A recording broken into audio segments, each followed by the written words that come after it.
Hey guys, welcome back. I hope you're having an amazing day. Let's get right into the stories. The first one is a pro-revenge story. About 6 or 7 months ago, my neighbor got a drone. I don't mind people having hobbies, but for some reason he insisted on flying like the biggest jerk possible. He would hover in front of other houses and windows, try to race cars going down the road, and worst of all, he had a habit of flying his drone in my fenced backyard, buzzing over my dog, diving low just over my dog's head before circling around to do it again. My dog isn't small. He's about 70 pounds and a Malamute, but the drone terrified him, and I was worried about what would happen if it hit him. I asked my neighbor several times to please not fly in my yard and explained that it was scaring my dog. He basically told me to get lost and laughed in my face. When it still continued, I called the police. Unfortunately, there wasn't much they could do other than ask him to please not fly over my house property. Finally, in late December, it happened. My dog got tired of his crap and managed to catch the drone right as it was diving towards him.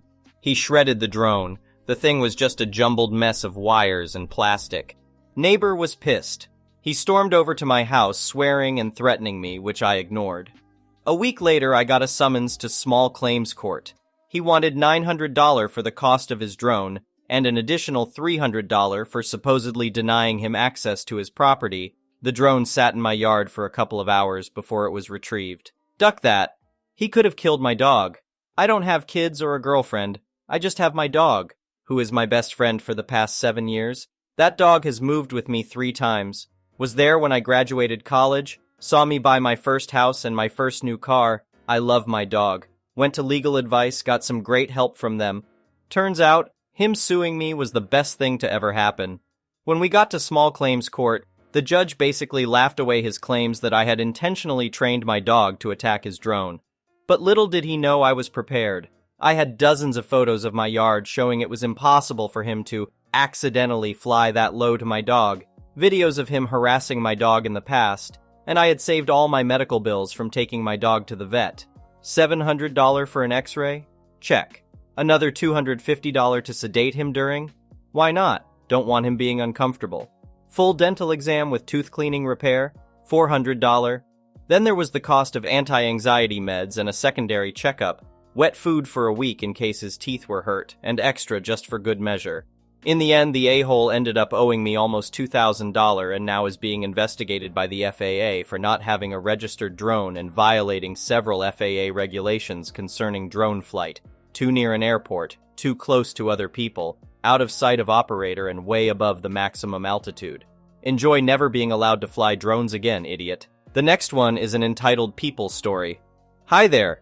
My name is Alex, and I recently experienced a terrible ordeal that I never thought would happen to me. I live in a cozy apartment in the heart of the city, and it's a place I've called home for years. One day I decided to go on a long vacation to Europe with my best friend, leaving behind all of my belongings and the security of my home.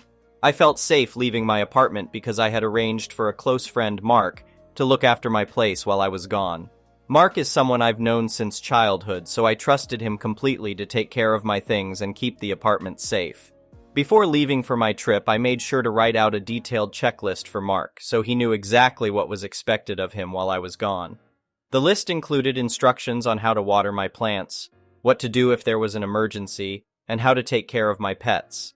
As the days passed and I was having the time of my life in Europe, I tried to reach Mark to check in on things, but to my surprise, he was never available to answer my calls or texts. I assumed he was just busy with his own life, so I didn't worry too much about it. Finally, the day arrived when I was supposed to return home. I was ecstatic to see my apartment again and to be back in my own space. But when I arrived, I found the front door was locked, and I couldn't find my keys anywhere. I rang the doorbell and waited, but no one answered. That's when I heard a faint sound of movement inside the apartment. I was confused, but I tried not to panic. As I waited, I saw police cars pull up to my building. I thought it was strange, but I didn't think much of it until I saw Mark come out of my apartment with a smug look on his face, followed by the police.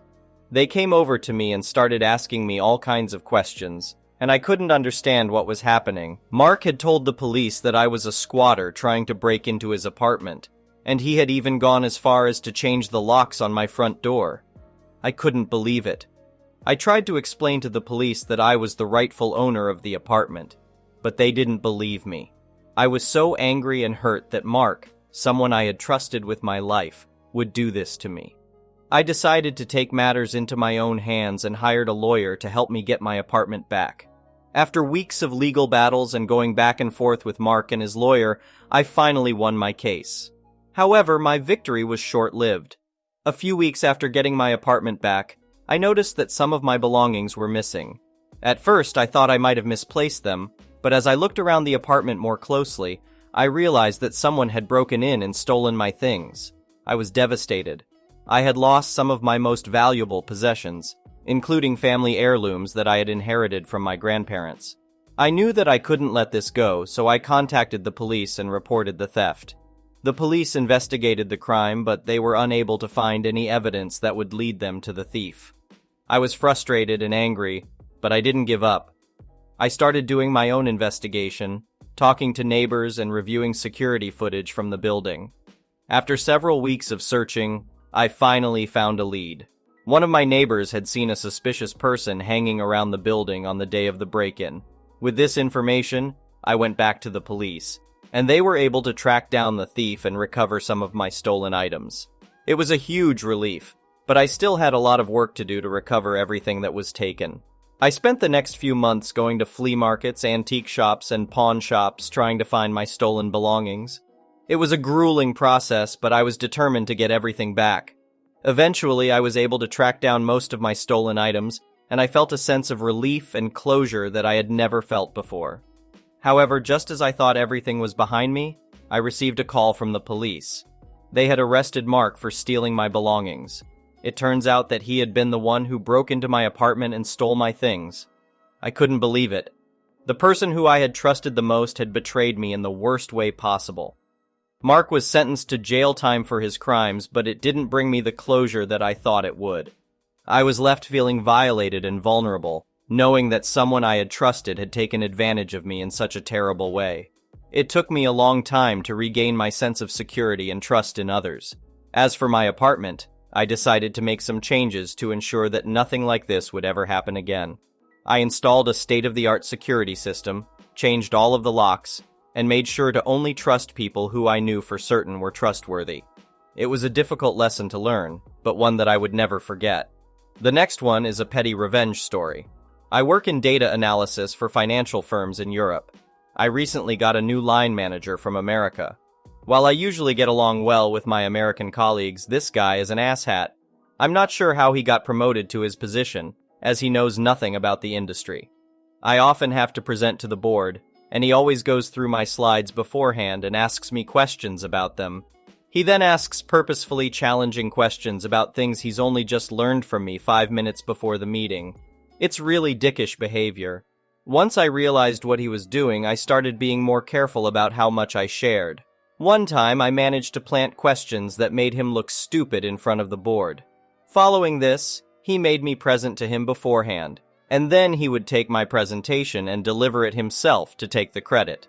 This really pissed me off, so I took my petty revenge. For the next meeting, I included a few slides in the PowerPoint that were not connected to the presentation. I was able to quickly skip through these when I was going through it with him, so he didn't pick them up.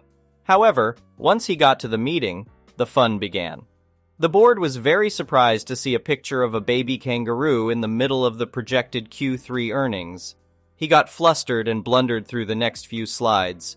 He was just getting back on track, but then the regional analysis appeared on the bare chest of Tom Brady. The board was getting visibly annoyed at this point, and they thought he was joking around. It all settled down until the final slide, which was the standard, "Any questions?" Only the faded picture in the background just happened to be a bikini pic of the CEO's daughter taken from her Instagram. How did that get there? Asshat quickly made his apologies and left. He came gunning for me, so I had to play ignorant. I don't know how that happened. It was all fine when we went through it before. Must be a hacker. Luckily, Sergeant Craphead bought this excuse as he knows nothing about anything. The board, however, weren't so forgiving, and they immediately transferred him to a more junior position. 6 months later, I got promoted to the role he had vacated. The next one is an entitled people story. Okay, so this isn't a recent story and it occurred during the pandemic. A few things to note. My next-door neighbor is the wealthiest person in the neighborhood as far as we know. Before the pandemic, he was a reasonable guy and I never had a problem with him, save one party that got a little out of control. But for context, I will start this story before that day. This neighbor, who we will call Jack, lives in the house next door to mine with his long-term girlfriend. Let's call her Stacy. She's a gem of a person. Since before my father-in-law gave his house to my wife, he would hold crazy parties at his house. These parties would happen every weekend.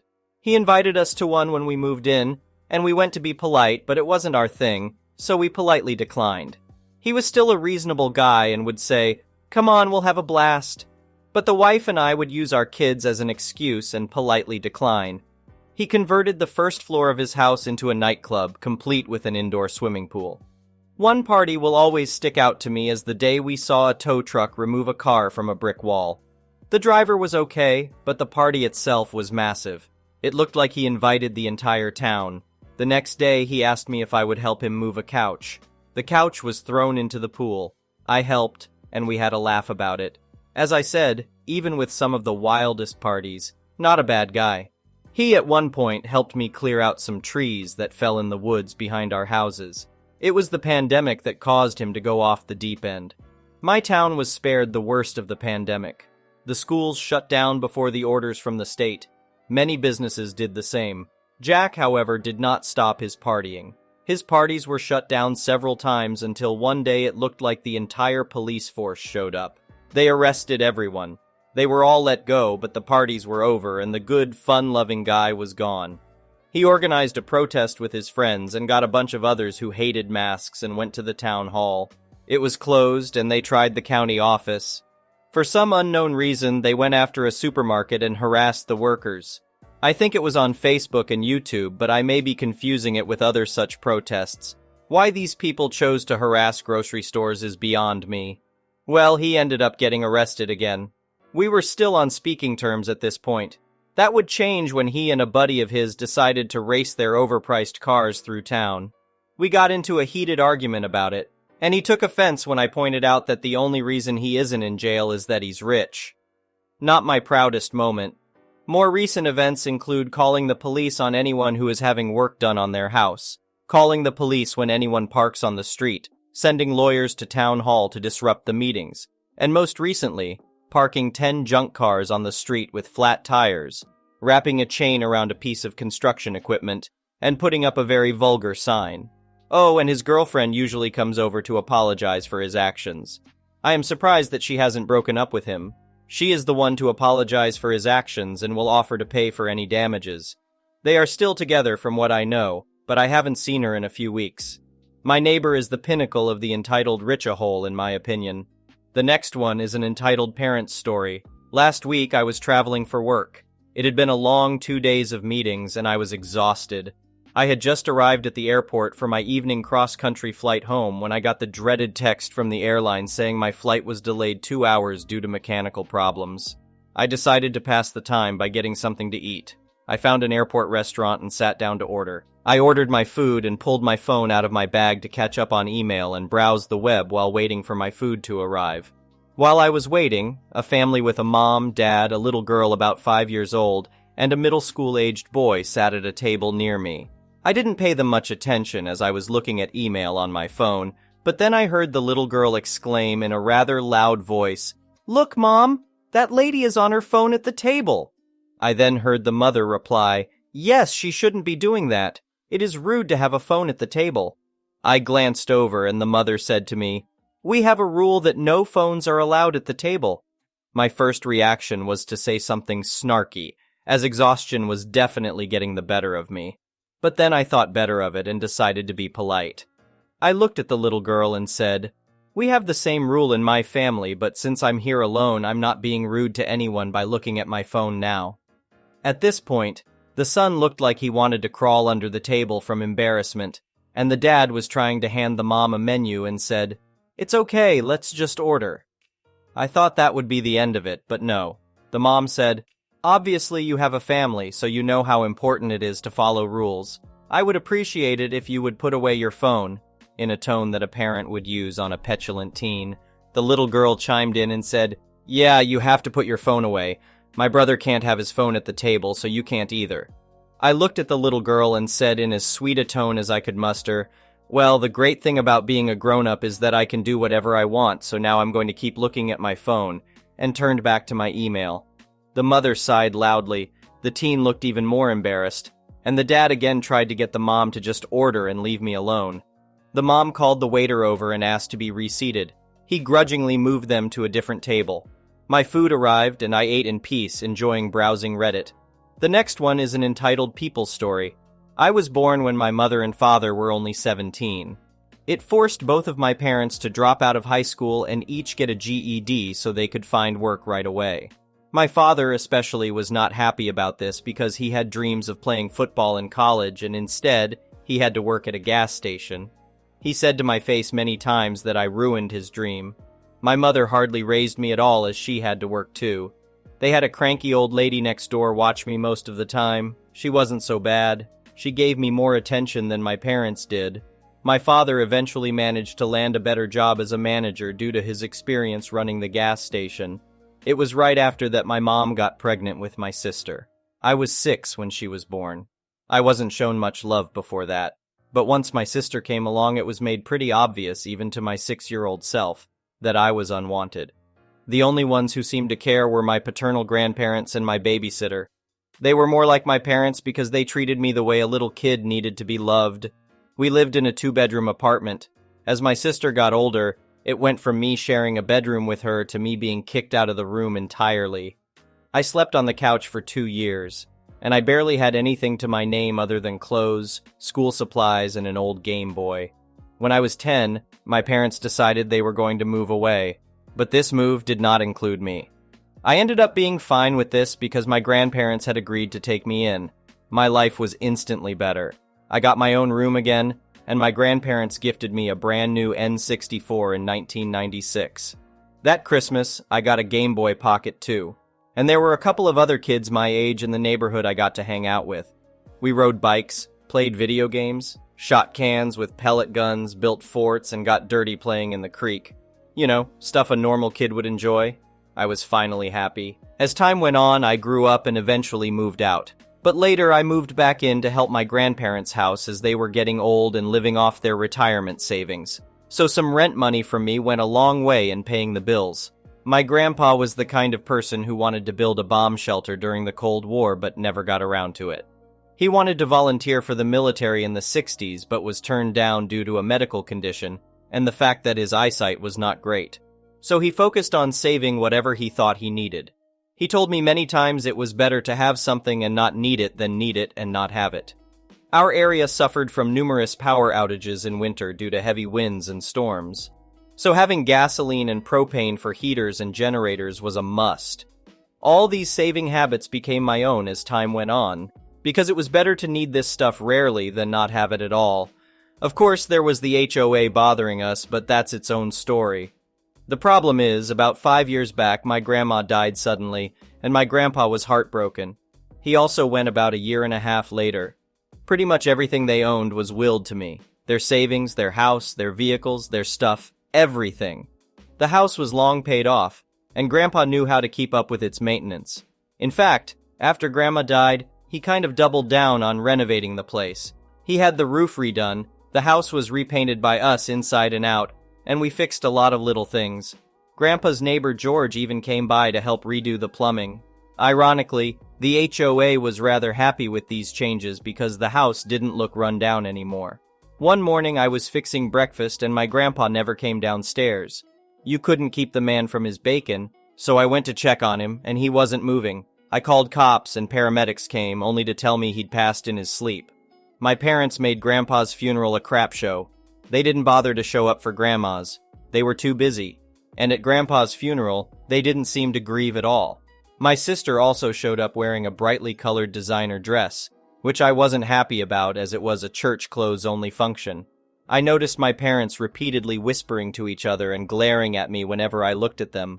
Come to find out at the will reading that my parents knew that they'd been disinherited long ago for their treatment of me, and they thought it extremely unfair I got everything. They threatened to sue me to contest the will, and I got repeated calls and messages from my father, mother, and sister telling me I needed to do the right thing and give my father what was supposed to be his. I told them all to flake off in far more unsavory words. My parents ended up taking me to court to challenge the will, but the judge ruled in my favor after seeing the will and hearing us both out.